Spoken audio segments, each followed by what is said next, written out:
Weight disclaimer આપી દઉં. આ આખો વિડીયો ગુજરાતીમાં રહેશે અને ગુજરાતી મીડિયમવાળા માટે જ રહેશે. હર કૃષ્ણ એવરીવન, કેમ છો બધા? મજામાં ને? તો આ વિડીયોના ટાઇટલ અને થંબનેલ જોઈને તમને બધાને ખબર પડી ગઈ હશે કે આ વિડીયોમાં હું મારી 10th સ્ટ્રેટેજી શેર કરવાની છું. બધા સબ્જેક્ટની અલગ અલગ રહેશે તે હું તમને પહેલેથી જણાવી દઉં. કારણ કે કોઈ એક સબ્જેક્ટને યાદ રાખવાની જે રીત છે તે બધા સબ્જેક્ટની સેમ હોતી નથી. બધા સબ્જેક્ટ અલગ અલગ રીતે યાદ રખાતા હોય છે. તો દરેક સબ્જેક્ટ પ્રમાણે અલગ અલગ રહેશે. ડૂઝ અને ડોન્ટ્સ બધાના અલગ રહેશે. એ આ વિડીયોમાં હું તમને શેર કરવાની છું. અને હા, વિડીયોના બેકગ્રાઉન્ડમાં કંઈ પણ ચાલતું હોય તમારે ખાલી મારી વાત સાંભળવાની છે, કારણ કે હું વોઇસ ઓવર કરીને તમને બધું જણાવવાની છું કે તમારે શું કરવાનું છે અને શું નથી કરવાનું. જ્યાં જરૂર પડે ત્યાં મેં જે યુઝ કર્યું છે, મારી બુક જે છે, મારી જે ટેક્સ્ટ બુક છે, મેં જે બધી નોટ્સ બનાવી છે તે પણ હું તમને સાથે સાથે શેર કરતી રહીશ અને તે પણ તમને શો થતા જ હશે. એટલે તમને સાથે સાથે ખબર પણ પડતી રહે કે તમારે શું કરવાનું છે અને કેવી રીતે કરવાનું છે. તેનું તમારી એક શું કહેવાય, તમને એક ઇન્સ્પો મળી જાય. લાઈક તમારે આવી રીતે કંઈક કરવાનું રહેશે, એવી રીતે તમને ખબર પડે. તો બસ ચાલો વિડીયોની શરૂઆત કરીએ. સૌથી પહેલાં સબ્જેક્ટ લઉં છું હું મેથ્સ. તો મેથ્સમાં શું કરવાનું છે અને શું નથી કરવાનું. તો સૌથી પહેલાં તમે મારું બધું જોઈ લો કે મેં શું કેવી રીતે કર્યું છે. તો બસ આવી જ રીતે તમારે પણ કરવાનું છે. અને એટલે તમે જ્યારે સૌથી પહેલાં દાખલા કરતા હો, સૌથી પહેલી વાર લાઈક તમે હજી 10મામાં એન્ટર જ થયા હશો અને મે બી તમારું ફર્સ્ટ યા ફિર સેકન્ડ ચેપ્ટર ચાલતું હશે, કાં તો પછી સંભાવનાવાળું ચેપ્ટર ચાલતું હશે, નહીં તો પછી આંકડાશાસ્ત્ર. આ ચારમાંથી કોઈ પણ એક ચેપ્ટર જો તમારી સ્કૂલ ચાલુ હોય તો ચાલતા હશે. મે બી મને જ્યાં સુધી ખ્યાલ છે ત્યાં સુધી બધા ફર્સ્ટ આ જ ચેપ્ટર ચલાવતા હોય છે, પછી તમારા બીજા હાર્ડ ચેપ્ટર ચાલે.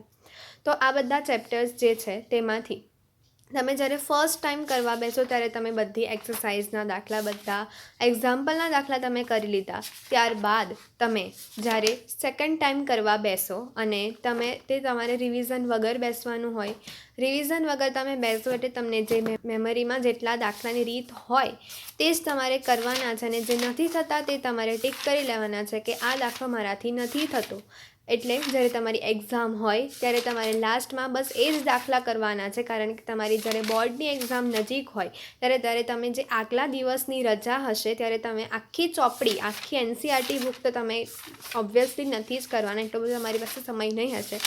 બોર્ડની એક્ઝામ પણ નહીં, જ્યારે તમારી સ્કૂલની યુનિટ ટેસ્ટ હશે, જ્યારે તમારી સ્કૂલની હાફ યરલી એક્ઝામ હશે ત્યારે પણ તમને આ જ રીત કામ આવશે. જે તમારે ટિક કરેલા દાખલા છે તે જ તમારે પાછા રિપીટ કરવાના છે. જે તમારે ઓલરેડી તમે ફર્સ્ટ ટાઈમમાં કરી લીધા છે તે તમારે પાછા કરવાની કોઈ જરૂર રહેતી નથી. તો બસ એવી જ રીતે મારી બુક તમે જોઈ શકો છો. બધું ટીક તમને કરેલું દેખાશે. અલગ અલગ ટીકો અલગ અલગ કલરથી ટીક કરેલી તમને દેખાશે. બસ એવી રીતે તમારે ધ્યાન રાખવાનું છે કે તમે સૌથી હાર્ડ પડે છે તેની તમે અલગ ટીક રાખો. તમે થોડો 1-2 સ્ટેપ જોઈ લીધા અને તમને પછી ખબર પડી ગઈ કે હા આના પછી શું કરવાનું છે, તો તે તમને એવી રીતે તમે ટીક કરી શકો છો. પછી એક ફોર્મ્યુલાની બુક બનાવી શકો છો, ફોર્મ્યુલા ડાયરી બનાવી શકો છો, ફોર્મ્યુલાની શીટ બનાવી શકો છો, જે તમને ઓલરેડી શો થાય છે. બસ એવી જ રીતે તમારે ધ્યાન રાખવાનું છે. અને બધા જ તમારા ફોર્મ્યુલા, બધા જ ચેપ્ટરના ફોર્મ્યુલા તમારે એક જગ્યા પર નોટ ડાઉન કરવાના છે. જ્યારે તમે તમારી એક્ઝામ આપવા જવાના છો ત્યારે તમે એ દિવસની સવારે તમે આ બસ ખાલી તમારે જોવાનું રહેશે. તમારે બીજું કંઈ જ જોવાનું નથી.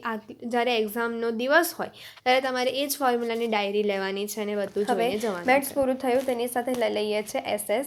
તો SSમાં મારા હિસાબે તમારે કોઈ પણ નવનીત લેવાની જરૂર નથી રહેતી, કારણ કે મેં આખા 10thમાં મેં નવનીત યુઝ કરી હોય એવું મને યાદ નથી. એટલે 1-2 વાર કદાચ કરી હોય, પણ એનાથી વધારે વાર નથી કરી.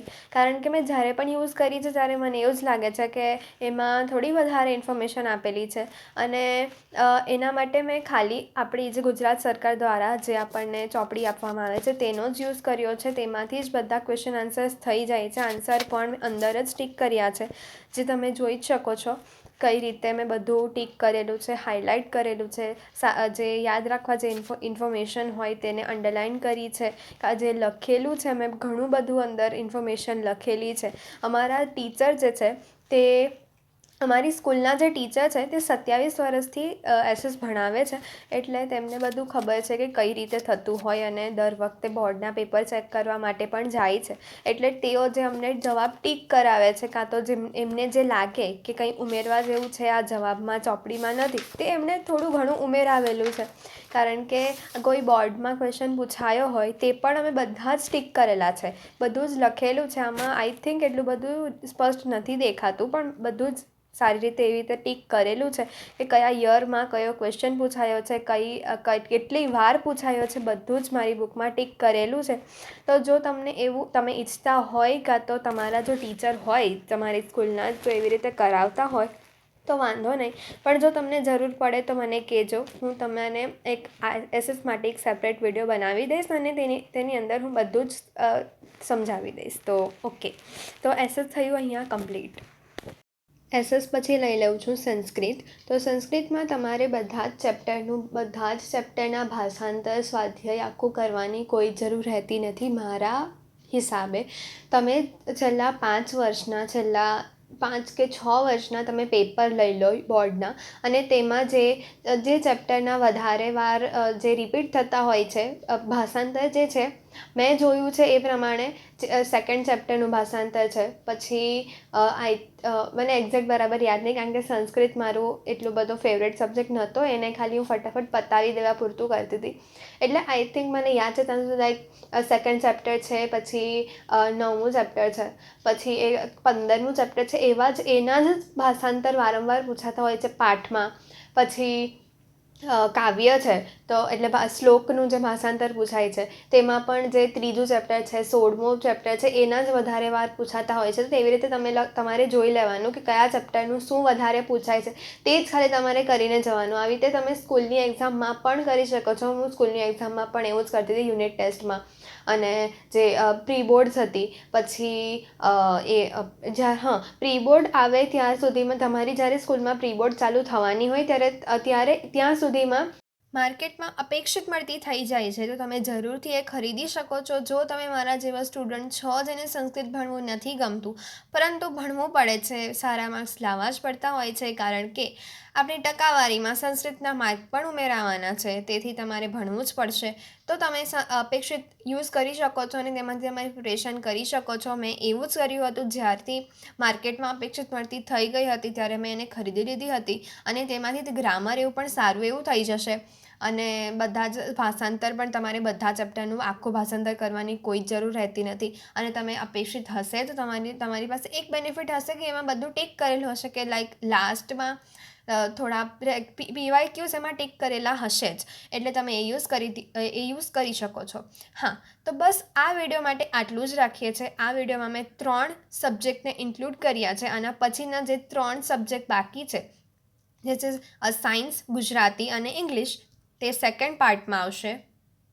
ત્યાં સુધી તમે વેઇટ કરજો, અને હું ટ્રાય કરીશ કે જે દિવસે આ વિડીયો અપલોડ થાય તેના બીજા દિવસે સેકન્ડ પાર્ટ પણ અપલોડ થઈ જાય. તો મળીએ છીએ બીજા પાર્ટમાં. ત્યાં સુધી હરે કૃષ્ણ.